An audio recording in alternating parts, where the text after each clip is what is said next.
დღეს AVE კონსალტინგმა და ქართულ ამერიკულმა უნივერსიტეტმა ხელი მოაწერეს ურთიერთთანამშრომლობის მემორანდუმს, რომელიც გულისხმობს თანამედროვე მარკეტინგის საფუძვლების პირველი ქართული გამოცემის უნივერსიტეტის სილაბუსში და სასწავლო პროგრამაში შეტანეს.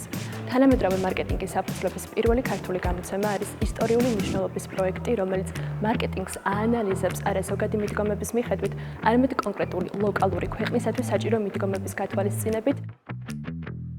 ძალიან მიხარია, რომ ეს საკმაოდ რისკიანი ნაბიჯი, რომელიც უკავშირდებოდა გაუს მხრიდან სერიალის გადაღებას, ახალგაზრდული სერიალის, აი ესეთ აკადემიურადაც დადასტურდა მისი წარმატება, არა მარტო მარკეტინგულად და უკვე ამ ნაბიჯს, ამ გამოცდილებას, ამ წარმატების кейს, მათ შორის მსოფლიო 50 ქვეყანაში უკვე საუნივერსიტეტო აკადემიურ სივრცეებში გაეცნობიან, როგორც უნიკალურს საქართველოს.